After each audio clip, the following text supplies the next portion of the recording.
पूर्व मंत्री अशोक अरोड़ा ने दी विधायक सुभाष सुधा को सलाह। अरोड़ा बोले, सुधा की कोई नहीं सुनता तो उन्हें धरने पर बैठ जाना चाहिए।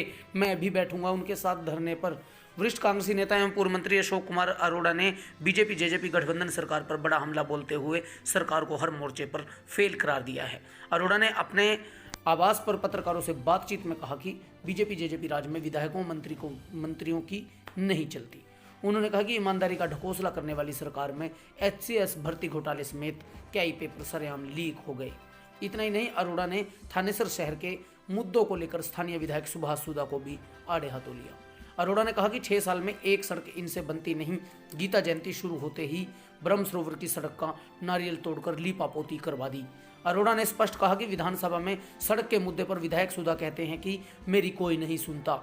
उन्होंने विधायक सुधा को मशवरा दिया कि सुधा पीपली थर्ड गेट सड़क मामले में अपनी सुनवाई न होने व कार्रवाई न होने के लिए धरने पर बैठ जाएं। अरोड़ा ने कहा कि हम भी सुधा के साथ धरने पर बैठ जाएंगे। इतना ही नहीं, अरोड़ा ने सीएम सरकार और गठबंधन नेताओं को आड़े हाथों लिया।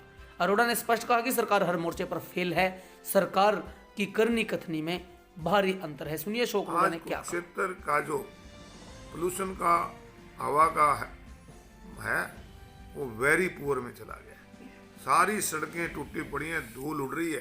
कुरुक्षेत्र में दमा के पेशेंट की संख्या बढ़ती जा रही है। कुरुक्षेत्र में करोड़ों रुपए खर्च किए जा रहे हैं। करोड़ों रुपए खर्च करने की बात आती है। कुरुक्षेत्र को तो पिंक सिटी भी बनाने की बात किया करते थे, परंतु कुरुक्षेत्र की जो पवित्रता है उसको भी भंग करने का काम करें। अभी थोड़े दिन पहले गीता जयंती संपन्न हुई।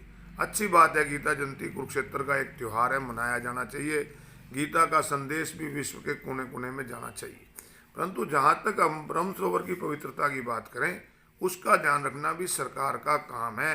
परंतु जिस तरह से ब्रह्म सरोवर के ऊपर सांस्कृतिक कार्यक्रम के नाम पर किस प्रकार के वहाँ पर डांस कराए गए, आपने देखा कि वहाँ दुकानें लगा दी जाती हैं। चाय पीते हैं लोग, चाय का कप वहीं घेर देते हैं। समोसे खाते हैं, समोसे की प्लेट वहीं घेर जाते हैं। तो वो पवित्र ब्रह्म सरोवर के अंदर जाता है, जो कि उसकी पवित्रता को भंग करता है। तो मेरी तो यही सरकार से एक राय है कि ब्रह्म सरोवर के ऊपर जितने भी आयोजन हो गीता जयंती में सारे धार्मिक होने चाहिए। कमर्शियल जो एक्टिविटीज़ हैं वो ब्रह्म सरोवर के बाहर होनी चाहिए। सड़कों पर करोड़ों रुपए खर्चे जा रहे हैं जी, उसके बाद भी व्यवस्था नहीं बन रही है। आपस में जेजेपी बीजेपी के लोग लड़ रहे हैं। सड़कों का इतना बुरा हाल है, मैंने पहले बताया कि सड़कों में धूल उड़ रही है। एक तरफ और सरकार 2 तारीख को गीता जयंती का शुभारंभ करती है और 2 तारीख को विधायक और एमपी नारियल फोड़कर सड़कें बनाने का काम शुरू करते हैं। केवल और केवल लीपापोती की जाती है। भ्रष्टाचार इतना कुरुक्षेत्र के अंदर है, चाहे वो नगर परिषद की बात करें, चाहे तहसील की बात करें, चाहे आपकी सड़कों की बात करें। कुरुक्षेत्र का बुरा हाल है और कुरुक्षेत्र को पता नहीं इन लोगों ने क्या समझ रखा है कि आज 7 साल से एक मेन सड़क है कुरुक्षेत्र की, वो ही नहीं बनी।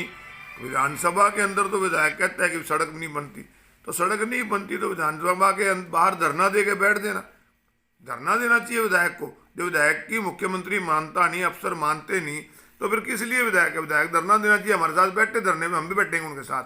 कुरुक्षेत्र के लिए मैं आपके माध्यम से उनको कहता हूँ कि अगर आपकी नहीं मानते हैं, आप डीसी ऑफिस के सामने बैठे, मुख्यमंत्री कार्यालय के सामने बैठे, हम भी उनके साथ बैठेंगे ताकि लोगों की जो समस्या उसको तो हल कर सके।